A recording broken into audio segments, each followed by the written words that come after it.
The Rangers offense got blanked in Game 1 against the Mariners, but my takeaway from this game is that Dane Dunning's time in the rotation might be nearing its end.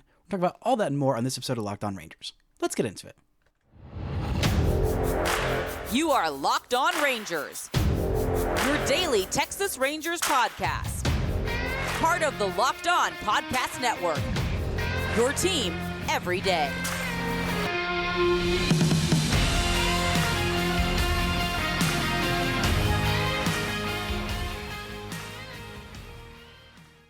You are locked onto the World Series champion Texas Rangers. I'm Bryce Patrick, a cripplingly addicted Texas Rangers fan, covering this team for 11 seasons, including all 6 as the founder and host of this podcast. Thank y'all so much for making Locked On Rangers your first listen every single day. If you're not already, you can follow me on Twitter at Bryce Patrick. You can follow the show at Locked On Rangers. Hit subscribe on your favorite podcasting platform and on YouTube, where the best way you can help grow the show is to comment nearly any single thing below. Now, before we get into the kind of rough start from Dane Dunning, the offense hitting yet another snag and a breakout pitching prospect that you might want to start keeping an eye on. This episode is brought to you by PrizePicks, the easiest and most exciting way to play daily fantasy sports. Go to prizepicks.com/LockedOnMLB and use code all lowercase LockedOnMLB for a first deposit match up to $100. Now, the Rangers got shut out for the second consecutive time at home in a just boring, unfun, not very good baseball game. The Rangers lost 4-0 to the Mariners. They ceded control of the AL West, which is all very important on April 24th as we sit here. And this was just kind of stinker. Coming off of that 17-day stretch without an off day, they finally had an off day. You'd think, come back, rested, rejuvenated, offense ready to hit the crap out of some baseballs, and well, that wasn't necessarily the case. And yeah, Logan Gilbert's been exceptional to start the season. He's been very, very good. He's got an ERA of 1.87 at this point. But when Logan Gilbert is walking guys, which is a rare occurrence, you have got to make this man pay for those walks. This team was 0 for 5 with runners in scoring position, with a couple of key strikeouts, including one by Wyatt Langford that made me so angry. And not at Wyatt Langford, but at the home plate umpire, Mark Carlson, because Wyatt Langford is just getting crucified by home plate umpires all year long. And I honestly don't know what it is. I mean, are they jealous of him being insanely fast and also insanely strong? Are they jealous of him getting an $8 million signing bonus? Are they jealous because people just genuinely like Wyatt Langford and they don't like home plate umpires? I don't know, but it's getting insane at this point. Before this game, he had 17 pitches outside the zone called strikes on him, which was the most in Major League Baseball. And then in one key at bat, 2 outs, runner in scoring position after a Josh Smith double, he gets 2 in the same at bat, including a strike 3, which wasn't the most egregious. Maybe giving 2 pitches outside the zone is being dramatic, but I think pitch 2, the first strike called on a slider that went too far inside and should not have been a strike and was called strike 1. And then pitch number 6 of the at-bat, he was battling, and one of the things that I talked about in yesterday's show when I asked if it was time to worry about Wyatt Langford and his homer drought, and I also mentioned the other players with homer droughts, and of course, Julio Rodriguez said, nope, I don't have a homer drought anymore in this one. Nope, no homer drought for me. And mashed his first home run of the year, 111 miles an hour off the bat to the second deck. But Langford, in a crucial at-bat where he was swinging at the good pitches, which he hadn't done early on in his career, and he's been doing more in the last week or so, including a couple of fastballs that were right down the middle that I would like to see him start mashing, hopefully sooner as opposed to later. But then pitch number 6, which should have been ball 3, worked him into a full count, was about an inch or 2 off the plate. It was rung up for strike 3, and yet again, Wyatt Langford getting the business from umpires who have just been awful to start the year. Not just against Wyatt Langford, not just that one at-bat from Angel Hernandez against Wyatt Langford, which looked like a personal crusade against the young man for no apparent reason, but just all kinds of different things around Major League Baseball, including Aaron Boone getting tossed in the first inning of a game this week for a fan saying something behind him. And then once the umpire saw the post-game reaction saying, oh, yeah, no, instead of owning up being like, yeah, I shouldn't have thrown him out, that was a fan making that mistake, he's just like, no, he's responsible for the people in the dugout and also the fans. If the fans say something, then I get to eject whoever I want because I'm big boy, I'm very strong, very important, and I have never, ever been wrong. Just like opening day for the Rangers. And that foul tip play that was clearly a foul tip ball, the umpire saw the review and said, nope, I'm not going to comment on that. I'm not going to change my call. I'm not going to admit that I was wrong, even though I was clearly wrong, which is the whole entire MO of umpires everywhere. And it's the thing that pisses me off the most about umpires. If you want to call a big zone, call a big zone, but call it both ways. If you make a mistake, own up to it, especially when it's so obvious and egregious. But these guys never do, and they never face repercussions for their actions. And so it feels like screaming into the wind about nothing because nothing's ever going to change. They're never going to face culpability for their actions. They're never going to face any kind of consequences for these game-changing plays at times, and they're just going to be allowed to just keep going about their day. And those a-holes are going to ruin it for the actual good umpires. Umpiring is a hard job, and there's a lot of really good young umpires that are fantastic, that don't have the biggest ego in the entire history of the world, and do a good job at a difficult job. And there's plenty more better ones in AAA than some of these old geezers who have the most protective union in the history of unions. I mean, heck, if the Players Association union was half as powerful as the Umpires Union, there would have been no lockout. They would have gotten everything they wanted and then some. Or maybe there would have been a lockout, but they wouldn't have budged at all until they got every single one of their demands, because that's what happens to umpires. They just get everything that they want ever. And this is kind of a long-winded rant for one pitch that was a little bit out of the strike zone. A good framing job by Cal Raleigh, a good framing catcher, and Logan Gilbert, a good command pitcher. But still, it's just the accumulation of these things that really rubs me the wrong way and makes me just so, honest to God, annoyed with umpires, because it's not something that will ever change until it does, which hopefully will be sooner as opposed to later. But Dane Dunning in this one, a couple of mistake pitches. One bad mistake pitch to Cal Raleigh, an 0-2 pitch with a runner on second base. That was a fastball just as middle as you can possibly get, which Cal Raleigh promptly clobbered for a 2-run homer to give the Mariners all the runs they would need to win the game in the first inning.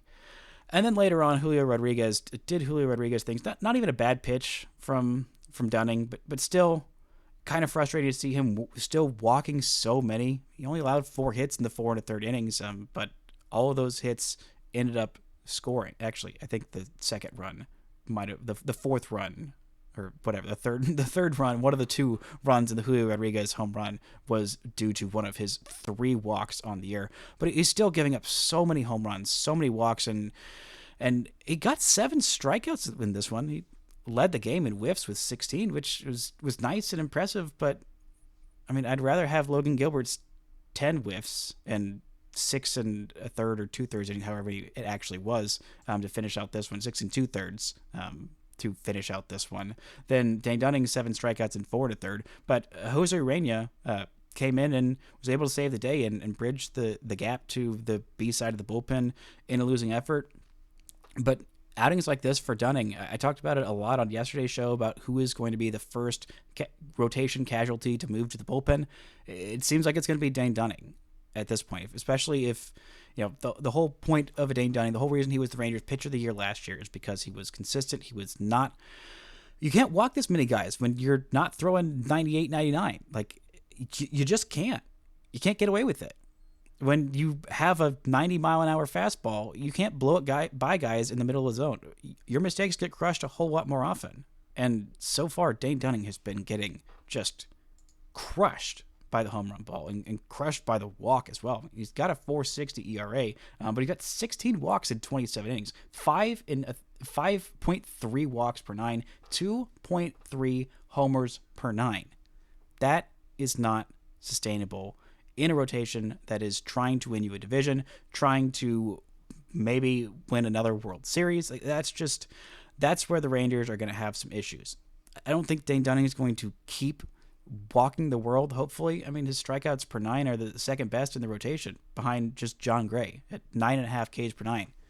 But I don't need 9.5 Ks per 9 out of Dane Dunning. I'd take 8, 7. Heck, I'd take 6 Ks per 9 if he had a walk rate, if he's still, striking out twice as many as walking. So just cut down those walks, please. Actually, I'd rather him have 3 times as many strikeouts as walks, and mainly just limit the walks, limit the home runs. The FIP is just aghast. It's just even with the strikeout numbers being what they are. His fielding independent pitching is 6.45. That's not great because he's walking, again, 5 batters per 9 and giving up almost 2.5 homers per 9. That's not tenable as a member of this rotation, but when you have a B-side of your bullpen like the Rangers do, it really tends to help things out. Coming up to talk about that and a pitching prospect that is putting himself on the map with a great first couple starts of the season. Right after this word from our sponsors. This episode is brought to you by Monopoly Go. We've all been there, either as a player or a fan. It's halftime, and the scoreboard is not looking good. You're feeling low, and you're not sure if you or your team can pull out a win. That's when you dig deep, lift up your head, and say to yourself, time to get back in the game, pull off some bank heists, and take as much of my friends' money as possible. That's right, the smash hit mobile game Monopoly Go lets you compete with your friends to get the most riches and the biggest empire. It's the Monopoly you love, but on your phone, anytime, with tons of new twists, including leaderboards to compare your progress to your buddies. There's so much to do. Play on countless dynamic Monopoly boards, make your friends bankrupt by smashing their landmarks with a wrecking ball. Charge other players rent for your iconic properties. You can even work with your friends to crack open community chests in tournaments to get extra awards and climb the leaderboard. So get back out there, put on your game face, and download Monopoly Go, now free on the App Store or Google Play. This episode is brought to you by PrizePicks. Spring training is over and baseball season is officially underway, so don't miss your chance to add your favorite players from the diamond into your PrizePicks entries. Whether it's strikeouts, RBIs, first inning runs, take your pick of more or less, and then add them to your PrizePicks entry today. PrizePicks is the best way to get in on the action in sports in more than 30 states across the country, including California, Texas, and Georgia. PrizePicks even offers injury insurance so that your entries stay in play even if one of your players gets injured. For baseball games, if you have a player who registers 2 plate appearances or less, PrizePicks will have your back and not count that stat as a loss. Quick withdrawals, easy gameplay, and an enormous selection of players and stat types, that's what makes PrizePicks the #1 fantasy sports app. Download the app today, use code LOCKEDONMLB for a first deposit match up to $100. Again, download the PrizePicks app today. Use code LOCKEDONMLB for a first deposit match up to $100. PrizePicks. Pick more, pick less. It's that easy. Now, the Rangers offense scored a big fat 0 in this one, and it's a little frustrating to watch after a start to the season where this offense has been really, really slow to get going, but there were definitely some signs of encouragement that this offense isn't just stinky poo-poo, which I don't think anybody... I mean, it's been a little moments stinky poo-poo, but for the most part, it's just been inconsistent. And so far, the main culprit of that, not that I'm blaming him by any means, because he's coming back from injury, and he is actually a human being, despite what we all thought last year, that he was just a robot specifically designed to annihilate baseballs. Cory Seager has had a rough start to the season. That sports hernia surgery that made him miss basically the entirety of spring training, I don't think any of us particularly thought that it would be too much of a problem for Seager, because, I mean, last year when he would come off the IL, the 2 times that he did, he would just start hitting immediately. I think he had maybe, 1 rehab game, maybe 2 or 3 for 2 different injuries that he suffered last year, and then he just jumps back into the big leagues and starts, boom, mashing at an elite level. Like, he was perfectly healthy, even though he was still just coming back from that injury. But seeing him start to have a little bit better approach lately, the last, basically this game, including working a walk off Logan Gilbert, which is not something that happens a lot, and Seager's not a guy who usually walks a lot, so that was a very rare first inning outcome. Heck, having 2 walk batters for Gilbert in the first inning was a very rare outcome, but the Rangers couldn't take advantage of that. Heck, Gilbert had 3 walks in the first 7 batters that he faced. leading into this game, he had only walked 4 batters in his first 4 starts total.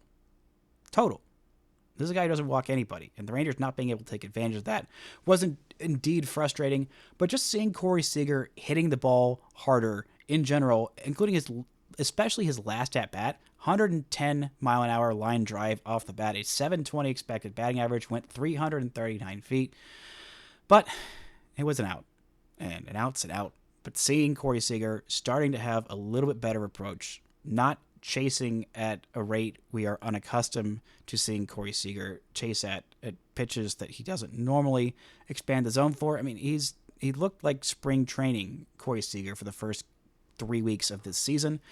He's still, adjusting to, full Cory Seagerness, and he's still getting those reps in. It still takes about, 50 something, maybe sometimes about 100 at-bats in spring training for guys to feel like, all right, I'm fully myself. I got my swing back. I know what I'm like. And it was just jarring to see Cory Seager struggle with that. But literally just seeing him hit a ball 110 miles an hour, I was like, okay, all right, Seager's back, getting closer to back, and I'm not really worried that he is, barely slugged and only has 1 home run so far this season.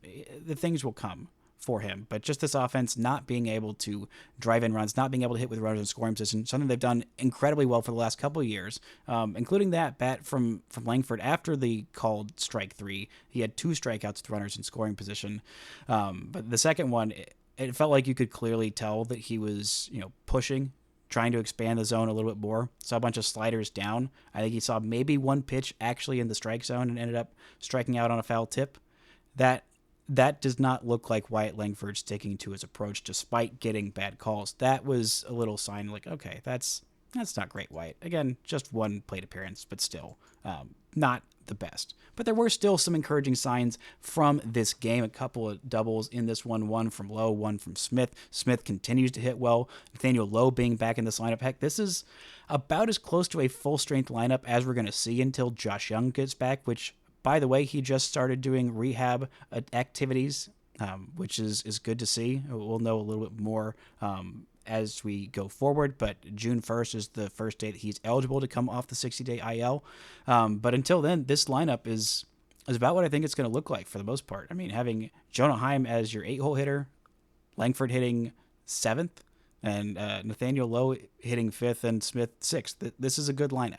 This is a solid lineup that can get some runs and hopefully will in the next game, but did not in this one. But it was good to see the B side of this Rangers bullpen step up in a big way and limit the damage, keep this Rangers team in it. You only got 4 1/3 innings from your starter. That's not ideal, but in comes Jose Urena, the master jam pitcher outer of this season. I'm sure there's a better way to say that than the way I did, but you know what? It's fine. Raiders inducing a couple of double plays, including one from Urena in a big spot there. Jacob Latz coming in a big spot with runners, ended up with runners at the corners and got 2 huge strikeouts. And he has been so good so far this season. Such found money, and the type of bullpen arm the Rangers really could have used last year. Just having one of these guys pop up out of nowhere and be like, oh, hey, here's a useful bullpen arm. Thank you. We'll take that. That's very nice. We don't have to go make some big trade and trade away, really good prospects for a reliever because our bullpen is just dookie poo-poo. That was the technical term for the Rangers bullpen last year, was dookie poo-poo. It's not that this year because the Rangers got 4 2/3 scoreless innings out of this pen. Jose Leclerc comes in a lower leverage situation, continues to lower his ERA down, doesn't strike anybody out, doesn't hit, does allow a walk, scoreless inning. Cole Winn comes in, gets a perfect inning with a strikeout. I'm really excited to see Cole Winn in this bullpen role. I think that once he gets a few more outings under his belt, we might start to see him in some higher leverage situations. But, we might not because the Rangers it seems to be about to get one of their bullpen arms back. A great outing for Josh Sborz in his first rehab outing on Tuesday. Got a couple of strikeouts and a perfect inning of work for Frisco, including a strike 3 called on a curveball at the top of the zone against a AA affiliate of the Arizona Diamondbacks. Just a nice little funny poetic symmetry moment there. I'm a little surprised he didn't spike his glove just as an homage to the greatest pitch ever thrown by any Texas Rangers pitcher ever. But again, it was a AA game and a rehab outing. So that would have looked very silly, but also very, very funny. And I think everyone would have known exactly what he was doing there. But good to see the B side of this bullpen keeping this team in this game, not having to use any of the A-tier relievers in Robertson and Yates. And just every scoreless outing from Jose Leclerc gives me a little bit more confidence that he is going to eventually earn his way back into a leveraged role. But until he does, they will take what they can get from the B side of this pen, hoping that they bounce back in the second game against the Mariners and retake the top place atop the AL West. But I talked about Josh Sborz looking good in his rehab outing at the minor leagues, but there's another minor league pitcher that I want to talk about, Winston Santos, who is already turning heads just 3 starts into a season. We're going to talk about why right after this word from our sponsors. This episode is brought to you by DoorDash. You may know DoorDash for their deliveries for food, but tasty treats aren't the only thing that DoorDash delivers. This Mother's Day, get something thoughtful for mom on DoorDash. Surprise her wherever you want. Fresh bouquets, the latest tech, gift cards, self-care treats, and more. Just make her day that much better. Does mom have a sweet tooth? Is she a tech enthusiast, a beauty connoisseur, or is she kind of outdoorsy? No matter what your mom is into, you can have it delivered to her door with DoorDash. Shop with savings would make her so proud with a DoorDash Pass membership. You'll save with a $0 delivery fee and reduced services on eligible orders with Dash Pass merchants that meet the minimum subtotal. Other fees, including service fee, apply. Terms apply. Get your Mother's Day gifts all in one place. Get 50% off your next order, up to $15 when you spend $15 plus on your next flour, convenience, grocery, or retail order now with code LOCKEDONMLB. That's LOCKEDONMLB using DoorDash today. Terms apply. Now, Winston Santos is having a fantastic start to his season. He is a guy who has not been on a lot of top 30 prospect lists, wasn't on mine, honestly wasn't even really on my short list for the next 5 guys that were off the top 30 that would make their way on. It's definitely someone under consideration, but not a guy with a whole lot of hype, especially coming off the season that he just had. But to start to his season right now has been honestly phenomenal. He won the Sally League, South Atlantic League Pitcher of the Week for April 15th through the 21st, and so far this season he has been absolutely electric in Hickory. He's 22 years old, coming off of repeating a level. It was expected he would probably start this year in AA, but that ended up not being the case for him. He is a guy with a fastball first. That is the main thing to know about him. He wasn't one of the ones that was added to the Rangers 40-man roster, so there wasn't a whole lot of thought about him, a whole lot of excitement about him, especially coming off of a rough year last year. But this year has been an entirely different story. He's coming off of the best pitching performance from any starter in the Rangers system so far this year. That was on the 19th of April. He went 5 innings, allowed just 1 hit, couple of walks, and 12 strikeouts. Again, that's 12 strikeouts in 5 shutout innings. So far, he's only allowed 1 earned run on the season. He's gone at least 5 innings in every single one of his starts, struck out at least 5 in every single one of his starts, and he's just been absolutely electric. A 0.57 ERA in those 3 starts, 24 strikeouts to 4 walks, 1 earned run in 15 and 2/3 innings. That fastball is sitting somewhere in the mid-90s, touching as high as 99 miles per hour, sitting about 95 to 96, touching 97 in that recent dominant start for him. It has been a great beginning to the year for Winston Santos. He is about a year younger than the average pitcher in the South Atlantic League, so still a little younger than average. But last year, coming off of an ERA of 6.29, he has been healthy. That is the big selling point for this kid. He's been healthy. Strikeouts have been fine, not elite. Walks have been fine, around 2.4 walks per 9 Ks per 9 in his minor league career so far. But last year pitched 98 and 2/3 innings. Year before, 108 and 1/3 innings as a 20-year-old in Down East with Carolina League. A 3.5 ERA that year as a 20-year-old in 2022. this year. Probably end up, if he keeps pitching like this, heck, he might have like 1 or 2 more starts in Hickory before he is bumped up to Double-A Frisco, which is where I'm hoping he will spend some significant time this year. The fastball being up there and switching from a curveball to a slider this year has been a good change for him. That fastball not only has velocity, but has some of the best shape of any fastball in the Rangers system. It is a pitch that the Rangers are very excited about. Could end up moving to be a bullpen arm and fast track to the big leagues, but I think the Rangers are definitely going to keep him as a starter as long as they can, which is the general mantra. But I wanted to give a shout out to Winston Santos for a fantastic start to the season. He was signed as an amateur free agent. He is just 22 years old. Only signed to a $10,000 signing bonus. So, Rangers seems like they are probably going to get their money's worth on that $10,000 signing for Santos. Still very early on in the season, but definitely a trend worth looking at. Another guy who it's very early on in the season, but is someone that I am keeping one eye on now, was keeping 0 eyes on before because I was just not a believer in Dane Acker. Dane Acker has proven me very wrong. The Rangers have been very hyped about Dane Acker ever since they acquired him in the massive Chris Davis, Elvis Andrus, and Jonah Heim trade. He was kind of the afterthought in there, a 4th-round pick out of Oklahoma. He's got some nasty stuff, but injuries have been just brutal on this kid. I mean, just absolutely brutal for him. He's not pitched a whole lot, and last year it was a rough year, just in terms of being able to stay on the mound. He pitched a little bit more than we'd seen him in years past, but I still wasn't quite sold. He spent time at Hickory, spent a little bit of time in Frisco, 12 starts for him in Frisco with a 2.74 ERA in 46 innings.